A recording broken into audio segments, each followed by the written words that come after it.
शहादा येथे आदिवासी वसतिगृहातील पाणी प्रश्न पेटला. विद्यार्थी रस्त्यावर. शहादा शहरातील आदिवासी मुलामुलींच्या वसतिगृहात पाण्याची मोठी समस्या निर्माण झाल्याने संतप्त विद्यार्थ्यांनी गुरुवारी रात्री रस्त्यावर उतरून आंदोलन केले. मोठ्या संख्येने विद्यार्थी रस्त्यावर बसल्याने काही काळ तणावाचे वातावरण निर्माण झाले.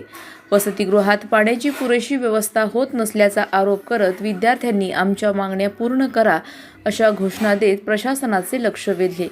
पाण्यासारख्या मूलभूत सुविधेसाठी विद्यार्थ्यांना आंदोलन करण्याची वेळ आल्याने प्रशासनाच्या कारभारावर प्रश्नचिन्ह उपस्थित झाले आहे. विद्यार्थ्यांच्या आंदोलनाच्या पार्श्वभूमीवर पोलीस प्रशासनाकडून मोठ्या प्रमाणात बंदोबस्त तैनात करण्यात आला. पोलीस अधिकारी व प्रशासनाच्या अधिकाऱ्यांकडून विद्यार्थ्यांची समजूत काढण्याचे प्रयत्न सुरू होते. दरम्यान तहसीलदार संभाजी पाटील तसेच पोलीस अधिकारी हेमंत पाटील यांनी आंदोलनस्थळी उपस्थित राहून विद्यार्थ्यांशी संवाद साधत त्यांना शांत करण्याचा प्रयत्न केला.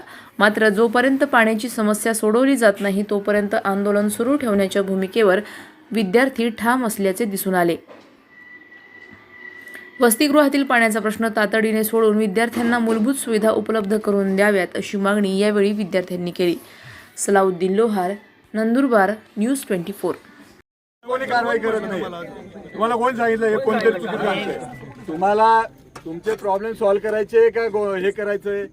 प्रॉब्लेम सॉल्व्ह करायचा की नाही? प्रॉब्लेम सॉल्व्ह करण्यासाठी वेळ लागेल की नाही थोडासा?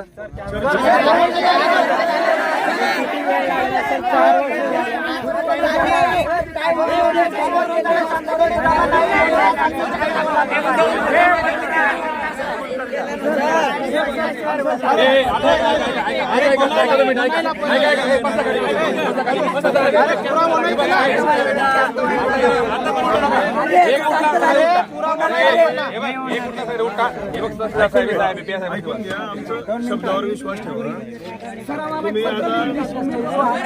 ऐकून गेला तुमचं डिपार्टमेंट. तुम्हाला हे तर कळतं ना, तुम्ही सगळे शिकलेले आहेत की नाही? तुम्हाला हे तर कळतं की तुमचं डिपार्टमेंट कोणतं आहे? त्या डिपार्टमेंटने केलेलं काम नाहीये, बरोबर आहे?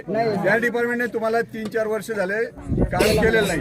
आता आम्ही कोण? कलेक्टर साहेबांच्या वतीने तहसीलदार. त्या डिपार्टमेंट कडनं काम करून घेणं किंवा त्याच्यासाठी जे काही करायचंय ते आम्ही करू आता, बरोबर आहे? तुमच्या अडचणी आम्ही सोडू.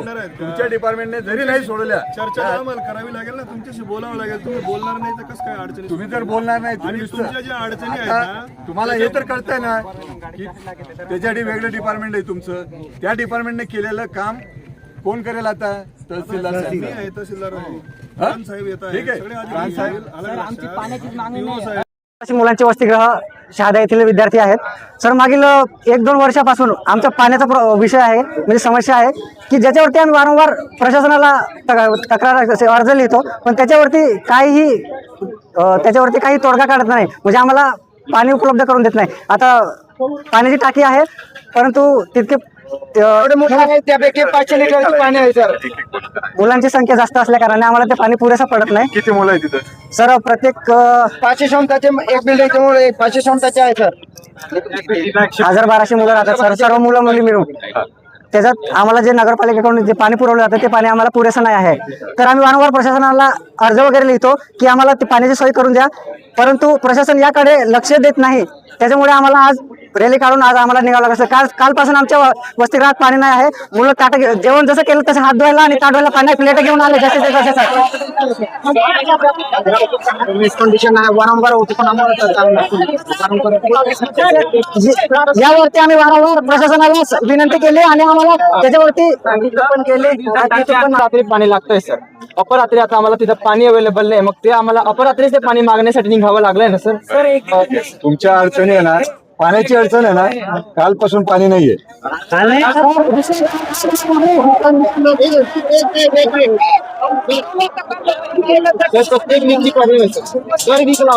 प्रत्येक वीकला, मग ह्या वीकला कालपासून पाणी नाही आहे. मागच्या वेळेस झालं होतं, आम्ही अर्ज लिहिला. या दिवशी आम्ही कंप्लेंट करतो, त्याच्या दुसऱ्या दिवशी सुरळीत चालतो, त्याच्या आठवडा पुरा सुरळीत चालतो. त्यानंतर मग सर परत जसं सर हे 4 वर्ष झाले सर. आता हो सर, कॉलेजचे विद्यार्थी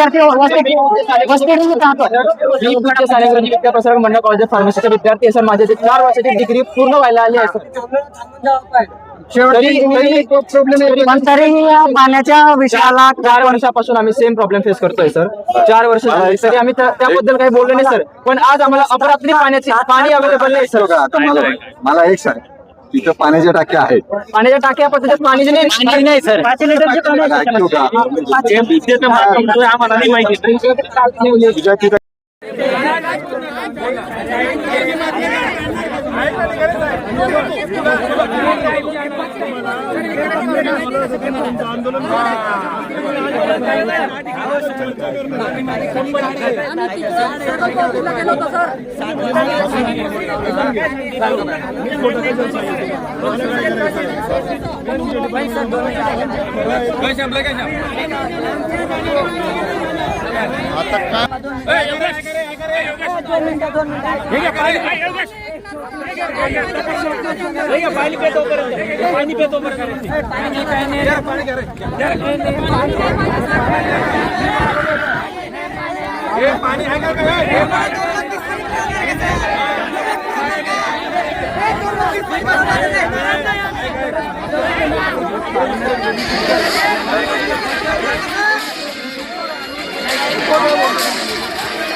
आम्ही मागील 4 वर्षापासून पाण्याच्या समस्या सामोरं देतोय आदिवासी मुलांची वसतिगृहात.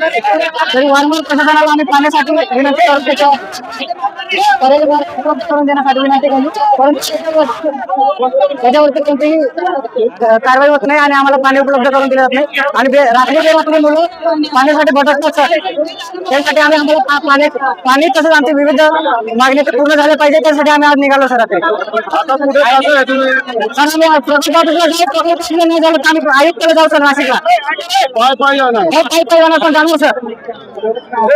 अशाच घडामोडींचा आढावा घेण्यासाठी आजच आपल्या YouTube चॅनलला सबस्क्राईब करा.